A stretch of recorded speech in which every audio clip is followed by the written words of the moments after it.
that truck checking? Not much.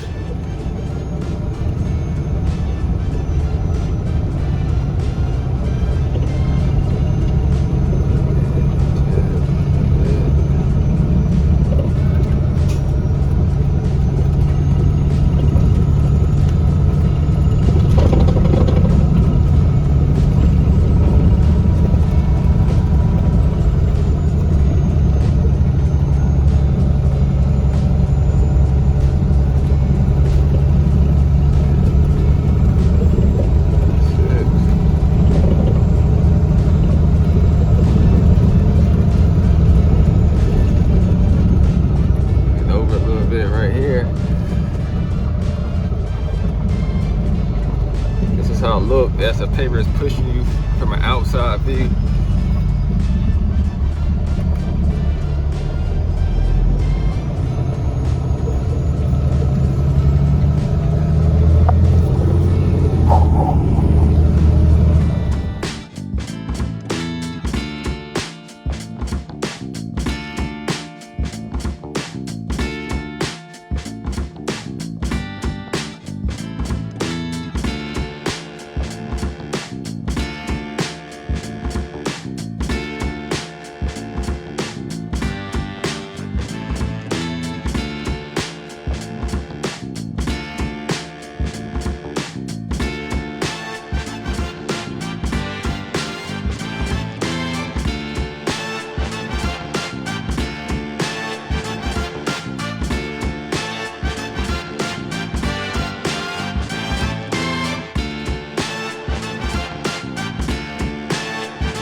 What it do, YouTube? It's your boy Jay, and as always, I am not making too much noise, so you already see what's going on. In today's video, I am going to be going over a little bit of paving action with you all.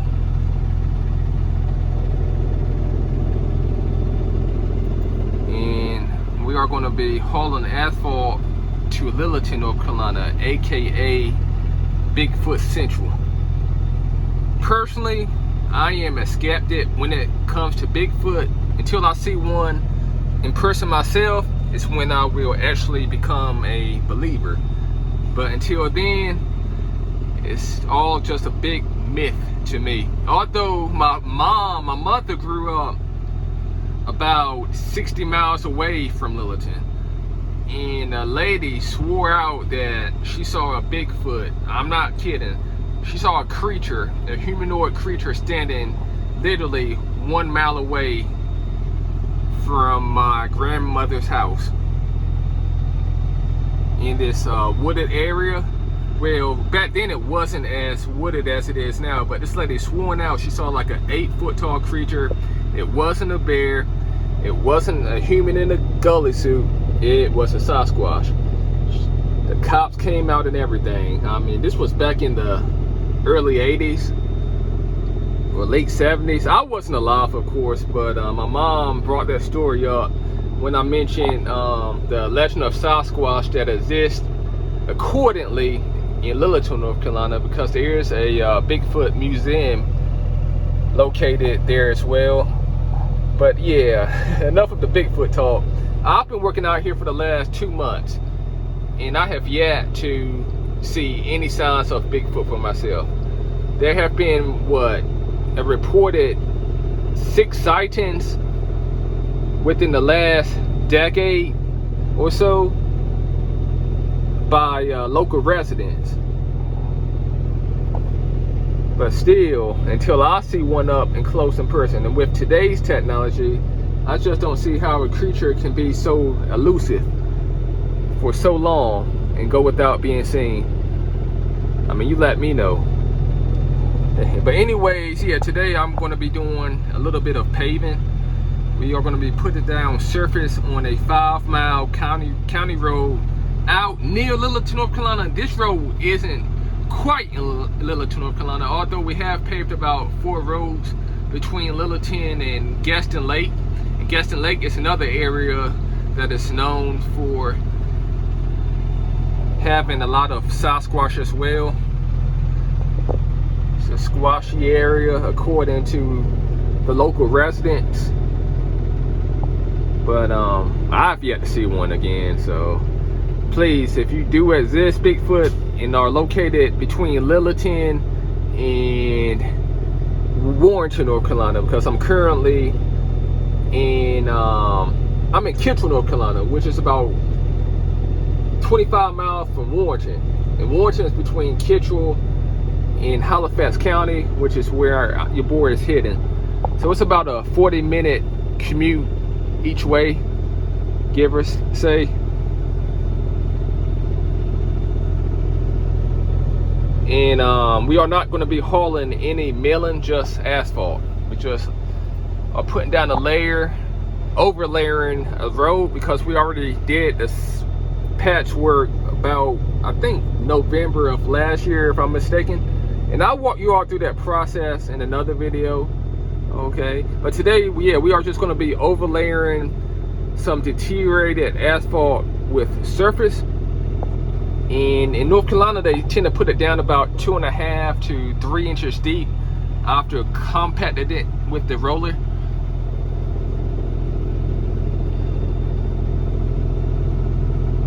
And I am going to be hauling asphalt by the hour, and there's nothing else better, because I have currently been sitting here for the last, 35 minutes.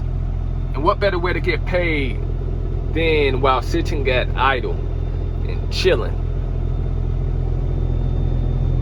Doesn't get any better than this. Any better. Just laid back, chilling and relaxing on the clock, getting paid. What better way? I know in some states I was told that trucks haul asphalt by the ton, and I can only imagine that. Whew. If I had to haul asphalt by the ton, then I'd rather just haul stone. I'd rather just haul stone, because with asphalt you got to sit and wait for other trucks to dump. Stuff breaks, the asphalt plant breaks, the paver breaks, milling machine breaks, roller breaks, equipment breaks. There's just so much that can go wrong to get paid to haul asphalt by the ton that I'd rather haul by the hour any day. Sometimes the asphalt plant does break or the paver breaks, and I find myself sitting for hours at a time. So it's just so much relaxing to haul by the hour, especially at nighttime when you can lay back for about 2 hours to 3 hours and get yourself a nap if you have worked all day, vice versa.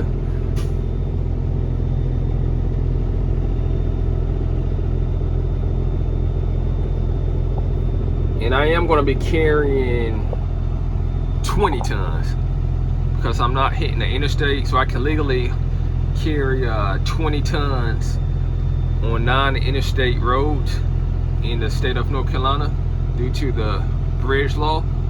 And this law does vary from state to state, so please sure to check in with your state's DOT bridge laws specifically. But yeah, we are out here. This is actually my second load that I am waiting to get. I believe there are 22 trucks on this job, if I'm not mistaken.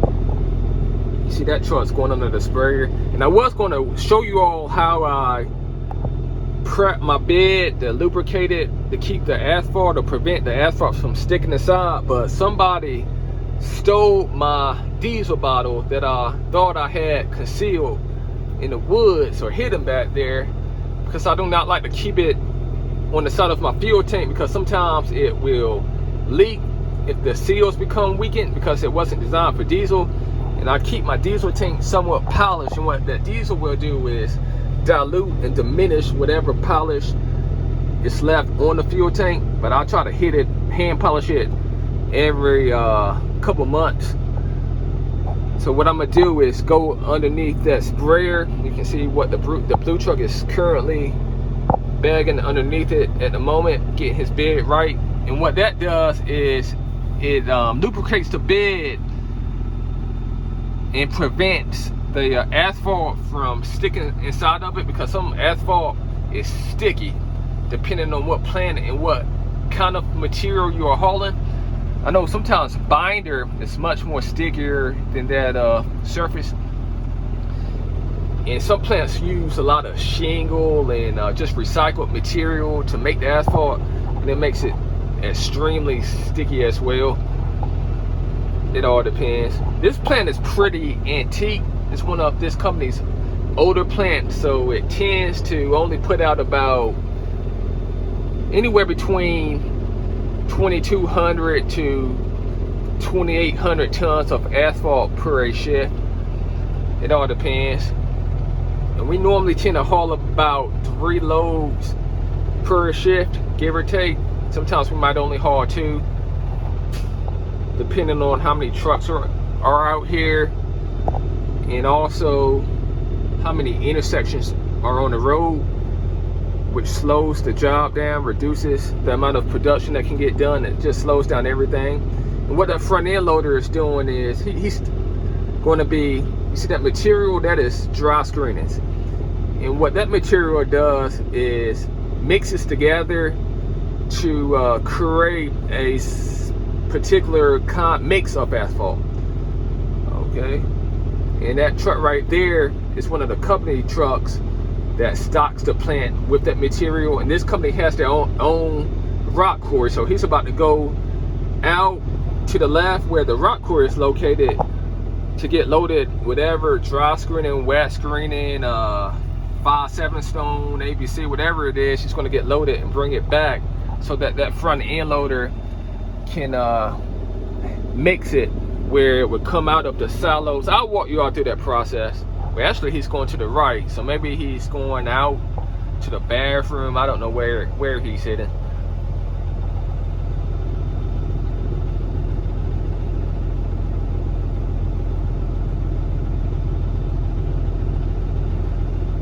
But it's nothing like asphalt. I do prefer to use diesel, although your load can potentially get rejected depending on how strict the inspectors are, because according to EPA, they consider it to be hazardous to both the environment and asphalt itself. It's very abrasive, meaning that it can cause the asphalt to deteriorate prematurely. And it's also of course a hazard to the environment. Therefore, some inspectors refuse to let dump truck drivers use diesel as a cleaning supplement for our bodies. And I know some dump truck drivers use like fish oil or dish detergent to prep their bed prior to hauling asphalt. It all depends. I primarily use diesel because it's just much cheaper, and that soap they use sometimes isn't strong enough because they dilute it with water. But we out here, baby, getting this money. But I'm gonna sit back, chill, and I'll get with you all when it's my time to load out, okay?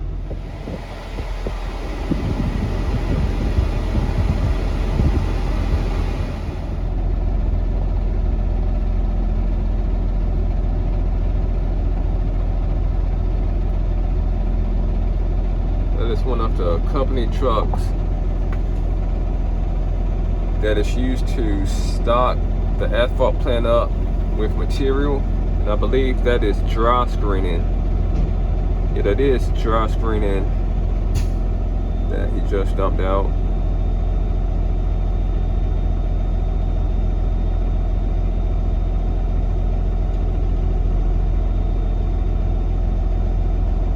And they mix that material together to make up the asphalt.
So at this particular plant, we have 2 silos in which you are given 3 drops out of either one you go underneath.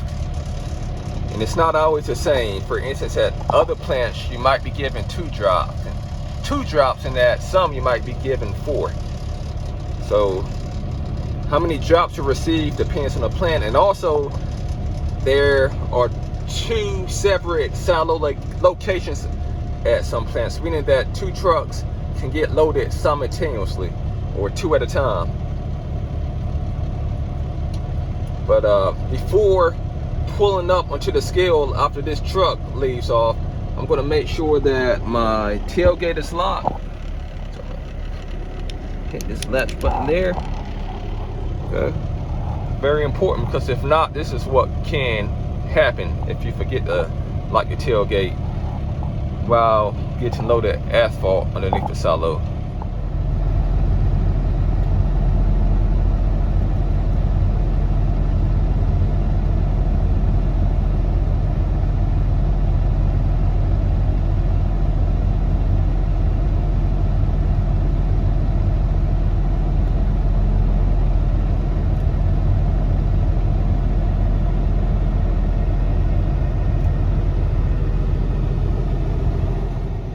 So I'm gonna let the scare house know that I am coming on the scale by revealing my truck number. You got truck CD31 coming on the scale, and they are already aware of the job number.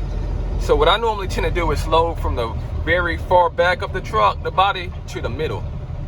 Okay, so, and the light right there indicates what silo to go underneath, and the silo sits behind this light. So I'm gonna pull up so that the light is at my secondary rear tire, and I'm gonna allow for my first drop to land in the very back of the body. Okay, because you want for the weight to be towards the back to the middle, allowing for the rear tires to support it better.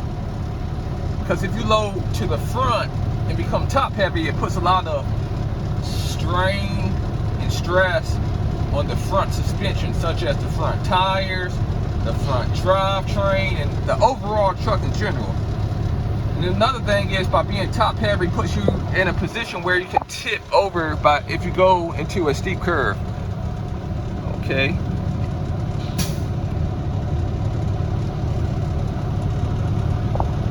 Keep in mind that the rear back tires are able to support the weight better than that of the drive axles, the front tires. Okay. So I am receiving my first drop. Now I am going to be receiving 3 drops.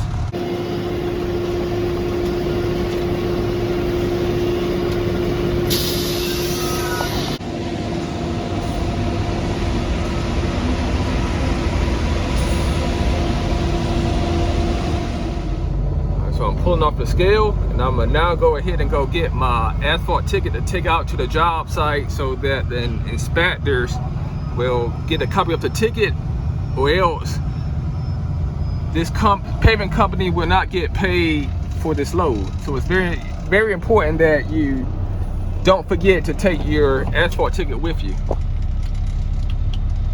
Okay, and before getting out of the truck, I am going to tarp my load to keep the asphalt hot. So this is how you tarp the load. I'm gonna go to the tarp and hit close.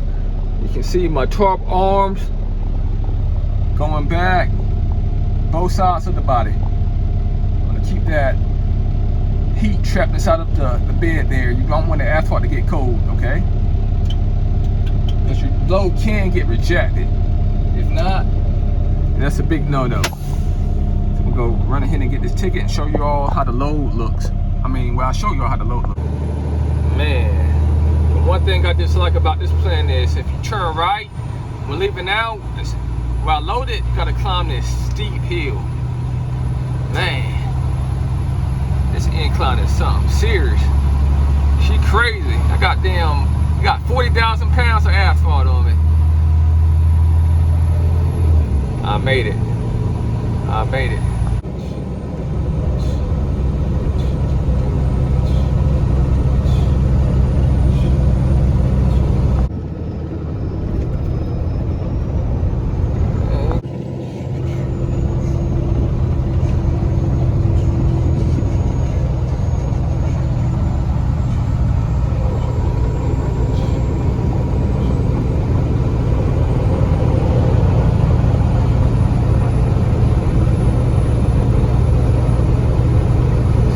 paid by the hour. I think that guy's getting paid by the ton. He's hauling out the rock quarry, so he got the hustle for his. Me, I'm sitting back chilling. I ain't going but 50. Chilling. Riding the clock, baby.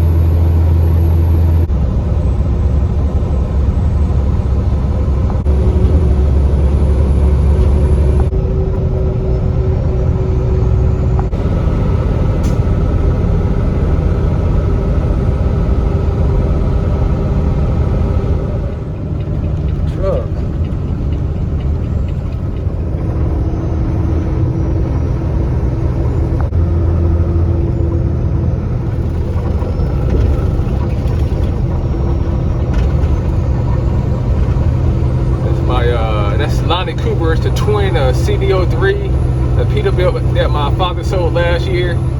That's his twin. Looks nothing like CD03 though. All these woods. Still haven't seen a Bigfoot. Where you at, Sasquatch? Where you at? Reveal yourself. Reveal yourself. If you are in existence right here near Littleton, North Carolina, show yourself.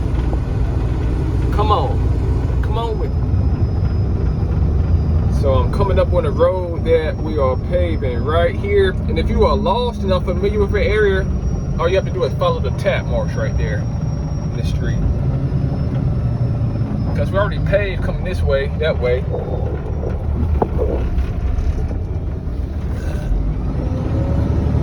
Rodney.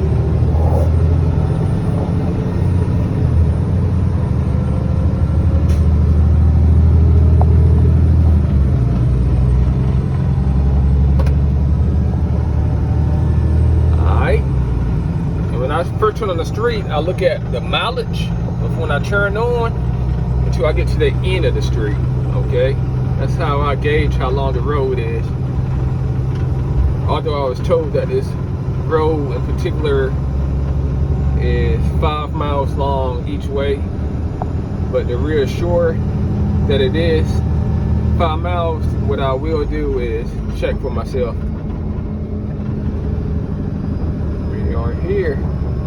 There is the flag truck, perfect timing. And the flat truck leads, or the pilot vehicle leads the traffic in the construction zone. That's his job. So I'm gonna follow him until I get past the paver and into the tap, where I will wait until I dump my load out to the paper.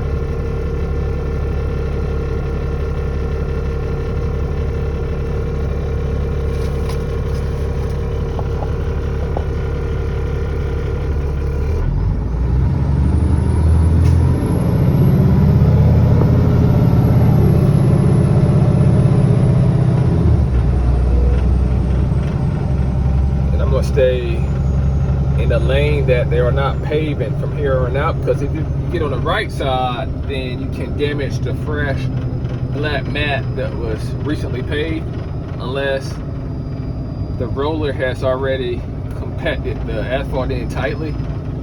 It's hot outside today, so I'm pretty sure that it has cured long enough for, well, this truck does weigh close to 70,000 pounds, so I'd rather just stay on this side of the road. I've seen some trucks accidentally drive over top of that black mat and demolish it. Lottery. I had to give homeboy that lottery ticket, and I also brought him something good to eat. You know, sometimes showing your appreciation goes a long way. Good things come back to you. I've learned that out in the past.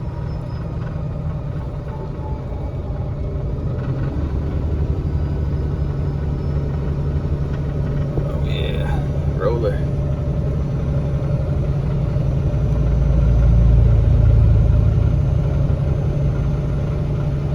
So many trucks out here currently. I think they might be they're doing an intersection. I am so glad I don't have to do this intersection, because I was unable to diesel my bed down. And when doing the intersections, you can constantly be put in a situation where you have to lift your bed up and down repeatedly, and the asphalt is unable to just slide out. Therefore, it ends up sticking in your bed unless you have it prepped good enough. Yes, they are doing an intersection. I'm gonna just now go ahead and lift my job axles up before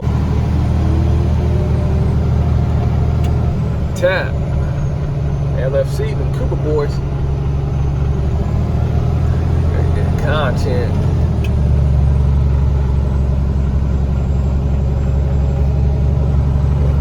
Gonna hold my phone up and eat.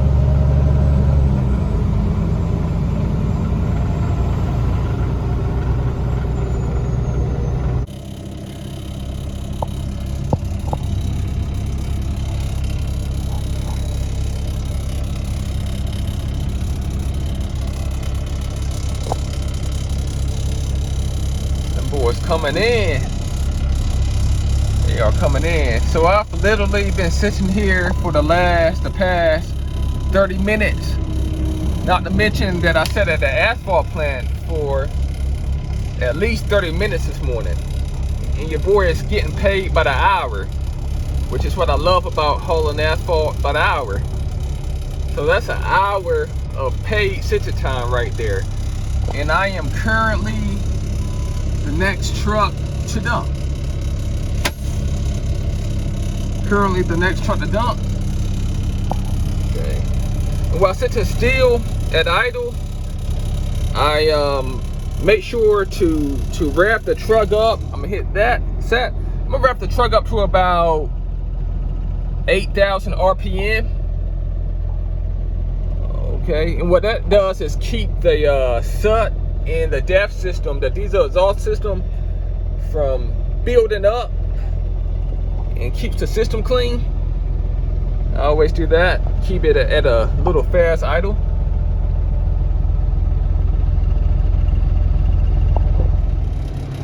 So while the truck is on the paver behind me, what I'm gonna do now is uncover or untarp my load so that the paver operator can see how much asphalt is left inside of my bed while pushing me on the paver. Okay, so what I'm gonna now do is go here and I'm gonna hit open to raise up my tarp. As you all can see, my tarp arms on both sides are coming up.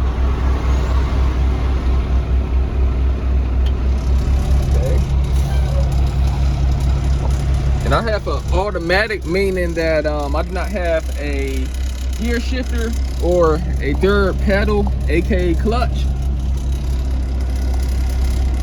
Sorry, it looks a little junky. I was rushing out the house this morning, running a little bit late. It's Monday, and Monday mornings are always the worst trying to get started. So he's come off the paver, and what he is going to now do is lift his bed up to let go of any, like maybe a ton at the most of asphalt that is left inside of his bed.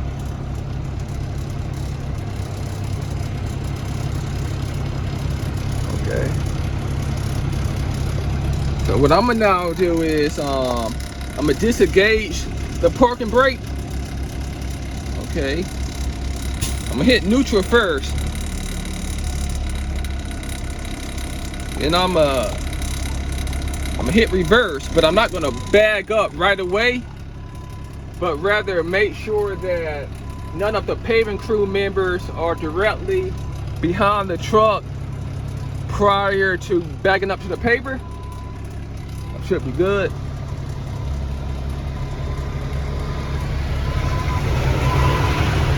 So I'm gonna bag up to the paver very slowly, because I do not want to bump it hard at all, and that pisses a lot of paving operators off. But bag up very slow to the paver.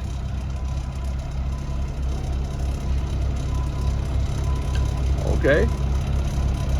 Back up very slow. I'm gonna try to stay centered in the middle. All right.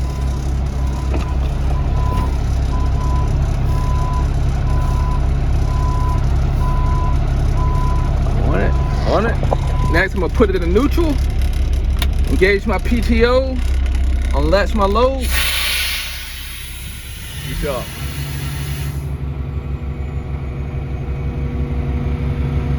I'm gonna raise it up just enough so enough asphalt can fall out into the paver.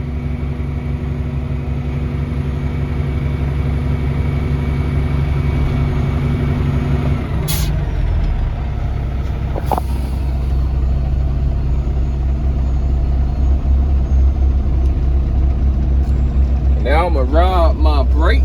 I'm gonna give it enough pressure so that the paver can push me without running away from the paver. But you don't want to give it too much brake or else the paver might not be able to push you. But what I tend to do is give it enough brake so that my back tandem wheels will roll freely unless the bed is all the way up. And when that happens, only the back wheel might spin. Now I'm gonna go straight as possible. Keep it straight.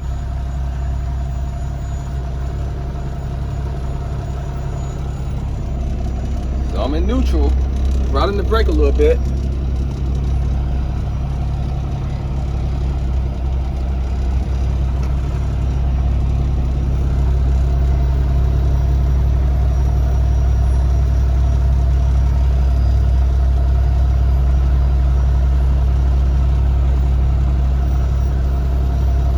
Both tires are spinning freely, holding the brake just enough to not roll away from it. If you roll away from the paver or run off, you leave a bunch of asphalt in front of the paver, which will delay the job temporarily. That's a big no-no. So try to avoid that if you can.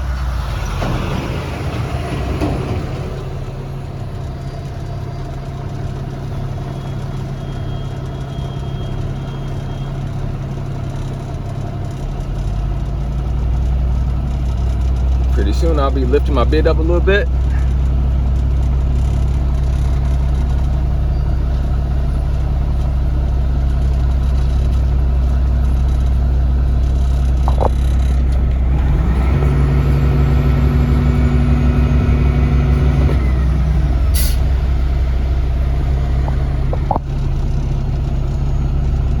So I just lift my bed up just a little bit.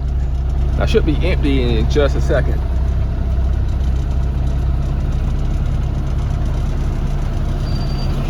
What's going on, buddy?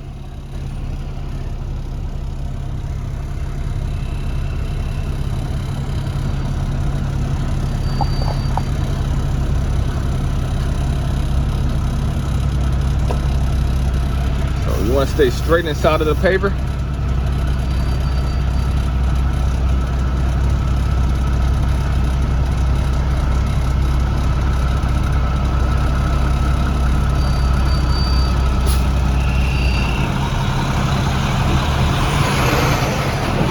I'm gonna lift my bed all the way up.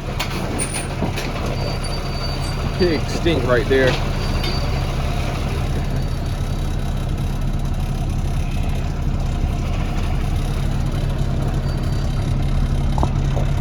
Got me empty. I'll put my bed down a little bit. Done enough. Put it in drive.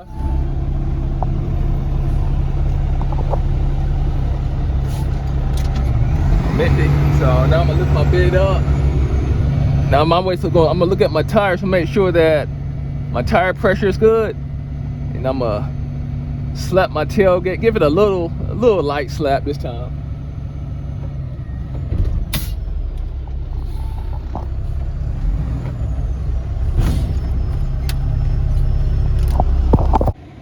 So before heading back to the asphalt plant, I'm gonna find a safe area to pull over at and scrape off any remainder asphalt away from my tailgate apron, the tailgate apron. Okay. and around the locks. Don't want it to fall off and crack a windshield or hit a car and stuff like that. Come up in there. Keep that clean. All right, make sure that my mud flaps are down. When I came off the paper, you all didn't see, but I put it in reverse to make sure that I was able to bag off my mud flaps, because what would happen is that they will come up over the tire, which will tear them prematurely, okay?